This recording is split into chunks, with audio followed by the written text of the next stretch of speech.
Туған жердің әрбір сайы мен қырқасы, тауы мен өзені тарихтан сыр шертеді. Әрбір жер атауының төркіні туралы талай-талай аңыздар мен әңгімелер бар. Әрбір өлкенің халқына суықта пана, ыстықта сая болған, есімдері елесінде сақталған бір туар перзенттері бар. Осының бәрін жас ұрпақ біліп өсуі тиіс.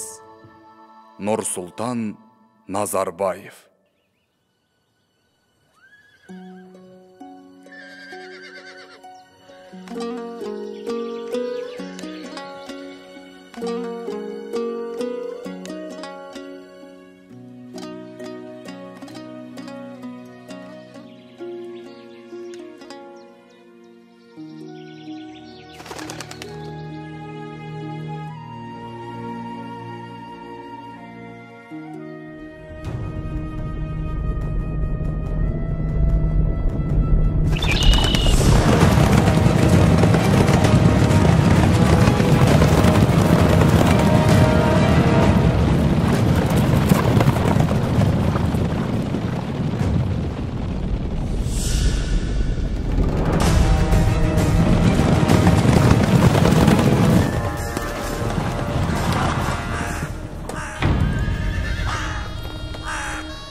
Барлауша, сен айтқан ауыл қайда?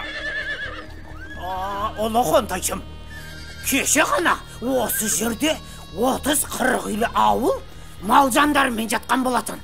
Өз көзіммен көргенмін. Ал анау жалғыз үй неге тұр? Білмедім, Қонтайшым. Қане, төс алды ма?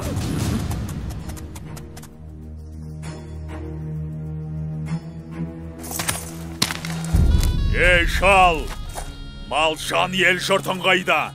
Бір күнде жер жұртып кетті ме? Ел жұртымды шабайын деп, оңай олжа табайын деп келсең, қапы қалдың, Қонтайшы. Олар түнде көшіп кеткен. Көшіп кетті дейді? Ал сен неге көшпедің, шал?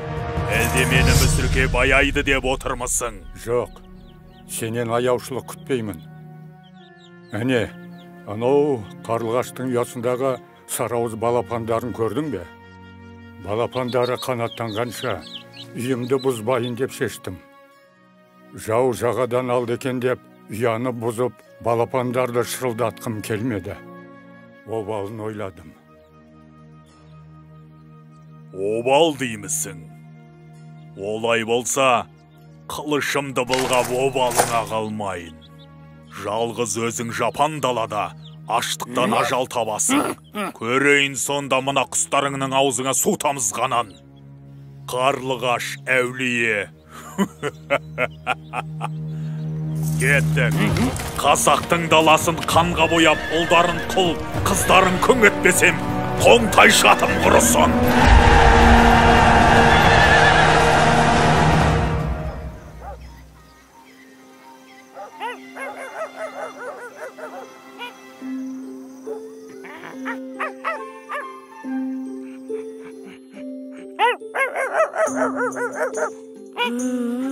Қойшы.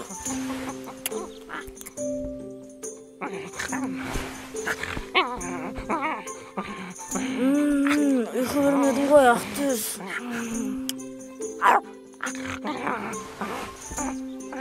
Асылжан, тұра ғой балам. Жайлаудағы әкеңді шақырып келе ғой. Бүгін саудагерлердің келетін күні. Қазір, Ақтөс кеттік.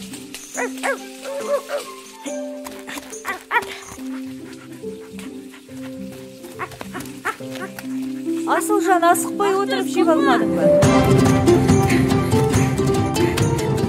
Қане Ақтөс, кім жейрек?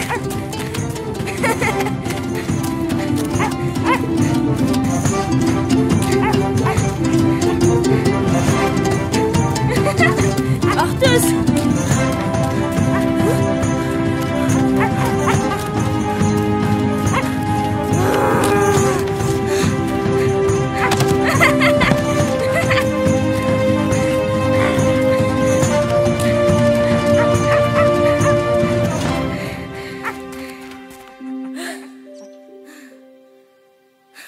Ақтөс жүр. Әке, сізді анам шақырып жатыр. Жарайды. Асылжан, биыл тауда жабай қоян ерекше көп екен. Тағы атып алайын. Сен беткейдегі жылқыны көре қойшы. Сосын мен саған қоянның етін жақсылап отқа қақтап берейін. Жақсы, әке. Олай болса біз кеттік.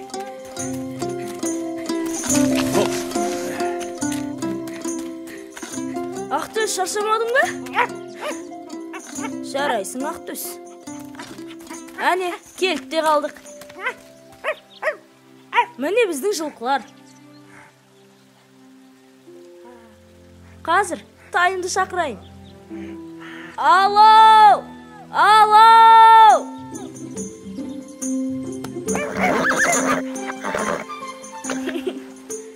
Алауым менің.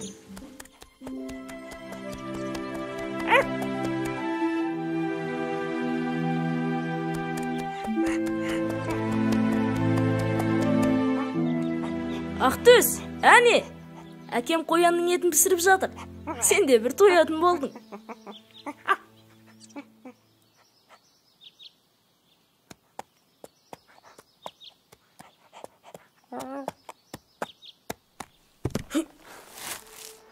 Әкем ұйқысамайды ғой. Әлде барып көреміз бе? Жарай, жүр көрейік. Мүмкін жаланып отырған жолаушы шығар. Анау кімдағы? Иә. Не білдің? Алатаудың күнгейін түгел аралап шықтым. Қазақтар жайбырақат жатыр, қойсына бастарға жұмыртқалаған заман дейді. Бастарғайды. Ендеше мен қойсыне жылан жұмыртқалатам. Ал сен Қаратаудың маңайын барлап қайт. Онда қазақтың қанша ауылы бар екенін біл. Сосын осында кездесеміз. Ләппәй қонтайшым. Ал, көріскенше.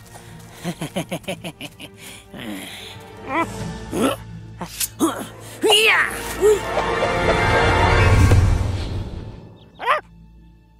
Кім болды екен, а?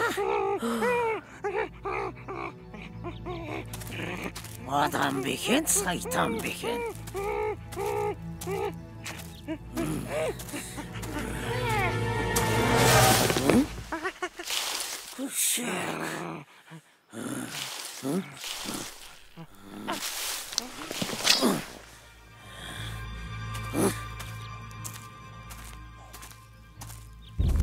Бұл күндер болды екен.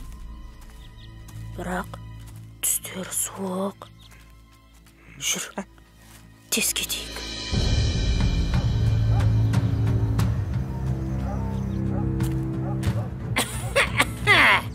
Сосын бар ма екен? Ассалаумағалейкум. Әрине. Алыңыз. Көп жаса шырағым. Осы маңайда тағы да ауылдар бар ма еді? Әке, жылқыларды көріп келдім. Беткейде жүр екен. Асығыс болмасаңыз үйге қонақ болыңыз. Рахмет, асығыс едім. Келесі жолы келермін қонаққа. Жолыңыз болсын. Әке, мына адамды тоғай ішінен көрдім. Олар бізге қарсы жоспар құрып жатыр. Ойлары жаман. Қой балам, ол бір мүсәпір жолаушы ғой. Олай деуге болмайды. Рас айтам, әке, ол бізге жау. Енді олай үлкенге ғайбат айтушы болма. Бізге сенбеді. Адамның кішісі болғанша, иттің күшігі болған дұрыс екен.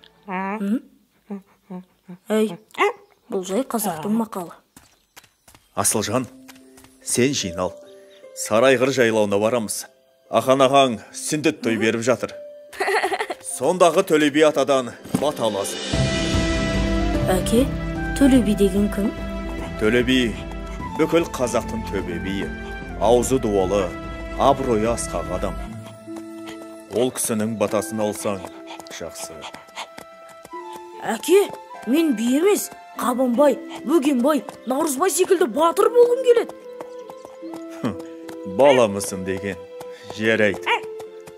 Бірақ кім болсаң да, бірінші кезекте еліңе адал азамат болуың керек. Соны ұмытпа. Түсіндім, әке.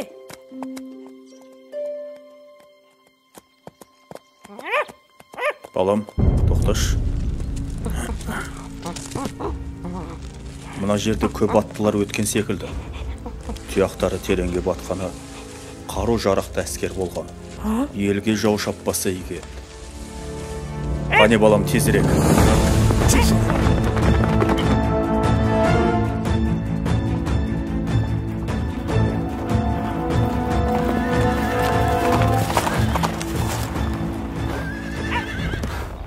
Ассалаумағалейкум. Армысыз, төбе би. Не болған сұрауға тілім бармай тұрғаны.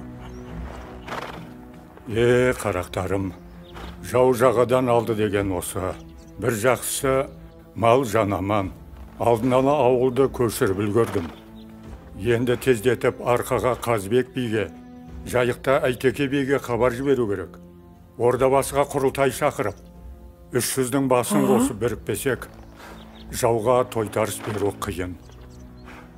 Дұрыс айтасыз би аға. Бар қазақ жұдырықтай жұмылып, жауға соққы берер сәт келді. Рұқсат етсеңіз, хабар беруге қазір аттанайын. Мен Аханның інісі болам, есімім Ерболат. Ал мынау менің олым Асылжан. Бата беріңіз би аға. Олай болса, жортқанда жолың болсын балам. Асылжаның ел қорғар батыр болып өссін. Аумин. Аумин. Ал енді аттан балам. Жарайды. Әке, енді не істейміз? Балам, ал сен ауылға қайт. Жігіттер 5 қаруын сайлап дайын отырсын. Жолда абай бол. Өзіңе Алла жар болсын. Шу! Ша, балам, ша! Ақтөс, сен де қалма!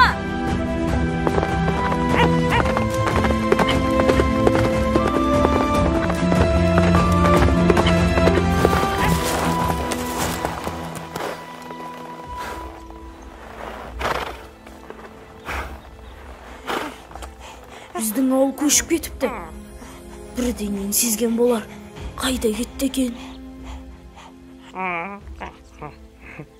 Ал біз кіші болсақ та елімізді қорғауымыз керек.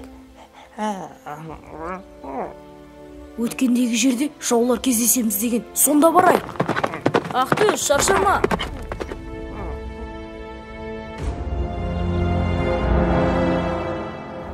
Әне, тыныш.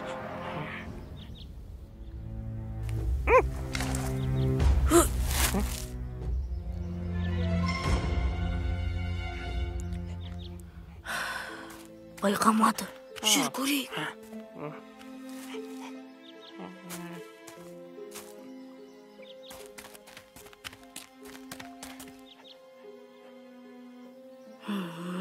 Мына сызба не болды екен?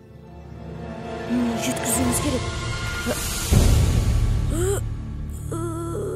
Иттің күшігі, сен екенсің ғой. Ей, жібер мені, жібер! Ақтөс, абайла! Ақтөс, қаш! Қаш, Ақтөс! Жол әрі! Насыған!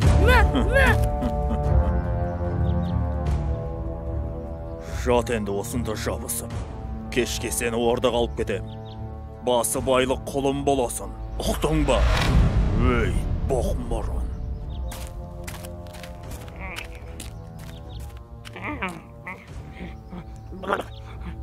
Ақтөс, тез мұнда кел. Жылдам хабар жеткізуіміз керек.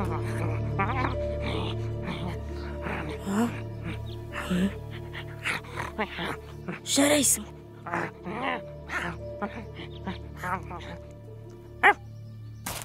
Аналар кімдер болды екен? Жүр, жақындап көрейік. Жоңғарға ұқсамайды. Ассалаумағалейкум, ағалар. Уағалейкум әссәләм, балақай. Кім боласың? Мен Асылжанмын. Ордабасыға бара жатырмын. Онда жолымыз бір екен. Сіздермен бірге жүрсем бола ма? Әрине, жолдасың жақсы болса, жол қысқа деген. Мен жақында жаудың тыңшысын көрдім. Бірақ сіздер мені кішкентай деп сенбейсіздер ғой.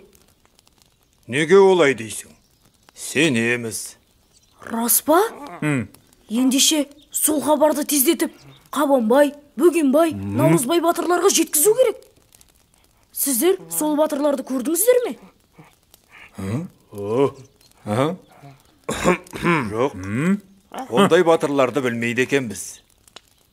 Қалайша? Олардың ерліктерін бүкіл ел айтып жүр ғой. Естімедік. Егер сен айтып берсең, тыңдар едік. Иә, жол қысқарсын. Әрине, айтып берейін. Мысалы, Қабанбай деген батырдың шын аты Ерасыл екен. Рас па? Ол не үшін Қабанбай аталғанын білесіздер ме? Білмедік. Жоқ. Ендеше тыңдаңыздар. Өйде. Мұны Әлқисса деп бастайды. Ойбай көке! Астағфиралла!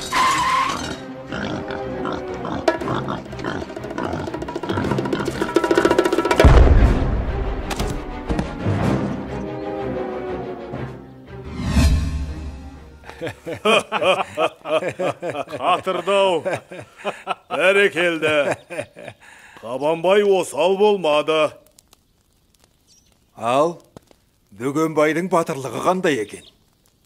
Олай болса, тыңдаңыздар. Бөгенбай батыр өте үлкен екен. Қалай десем екен? Міне, мына тас сияқты. Мәссаған.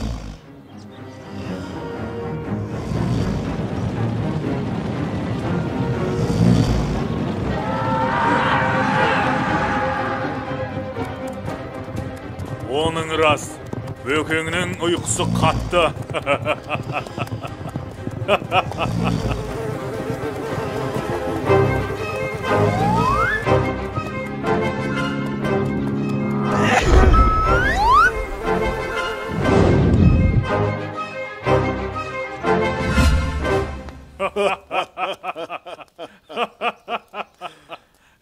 Иә, Бөгенбай нағыз батыр екен. Ал, енді Наурызбай батыр жайлы біліп жүрейік. Ол жайында не айтасың? Наурызбай батыр жөнінде айтсам, ол былай болған. Бір кезде елге жау шауыпты.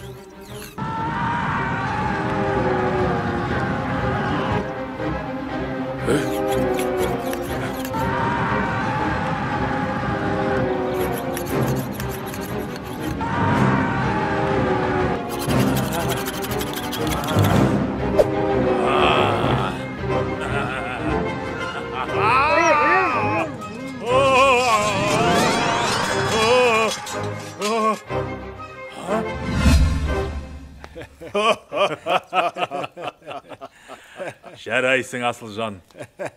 Жақсы әңгіме айттың. Біраз нәрседен хабардар болдық. Егер сол батырларды көрсеңіздер, менен сәлем айтыңыздаршы. Қам жеме, інім. Дұғай сәлем айтамыз. Ал, аттанайық. Рахмет. Ал, Ғанекей, рухымызды көтеретін бірлікке шақырар ән бастайық.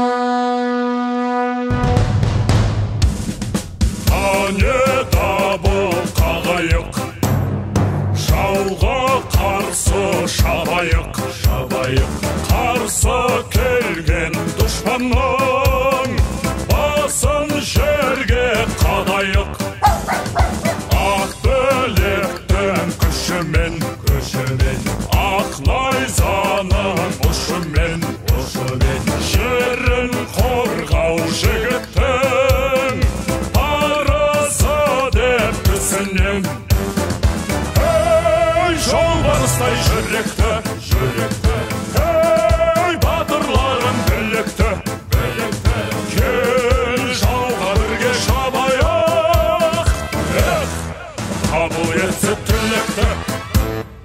Ей, жерді азат етейік, ей, ер парызын өтейік, ол сан ғасырлар аңсаған, армандарға жетейік.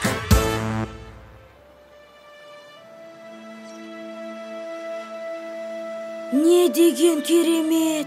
Мұнда не болып жатыр? Міне, Ордабасы төбесіне де жеттік. Төле бидің айтуымен осында бүкіл қазақ бас қосып, жауға тойтарыс берудің жайын ақылдаспақ. Мен айтқан батырлар осында шығар? Мүмкін осында болар. Иә. Жүріңдер. Шу. Кеттік.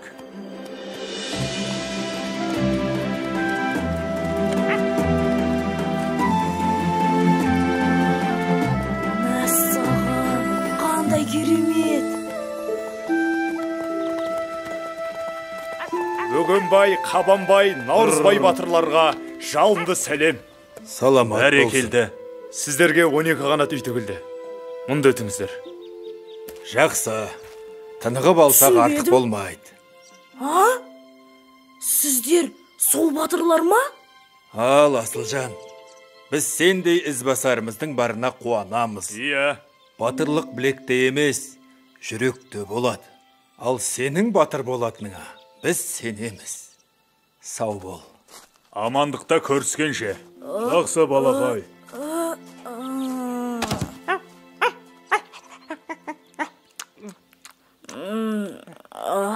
Ақтөс, не болды?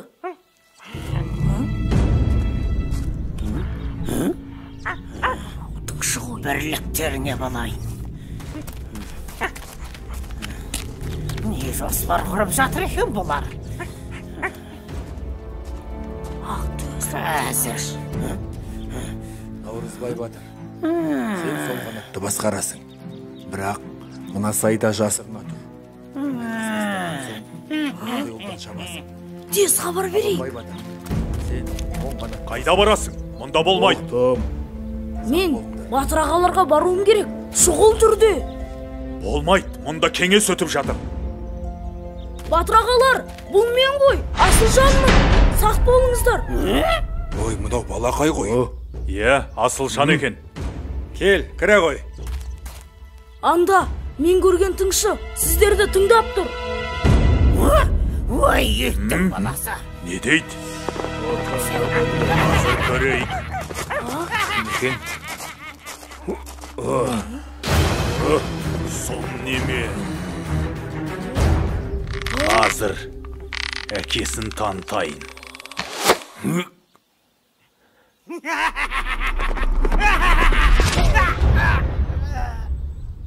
Бәрекелді. Дәл дейді. Жансыздар жалғыз жүрмеуі мүмкін. Тездетіп іске кірісу керек. Иә. Бірлігі мықты елдің түтіні түзу шығады. Бірлігі мықтыны жау алмайды. Бес саусақ біріксе ғана қол болады. Мына Ордабасы төбесінде қазақ халқы бір жағадан бас, бір жеңнен қол шығарып, бірліктің асқан үлгісін көрсетті. Жауға қарсы жасайтын бүгінгі қадамымыз келер ұрпақтың мақтанышына айналары сөзсіз. Елімізді, жерімізді азат ету жолында жаратқан ием қолдасын. Әумин.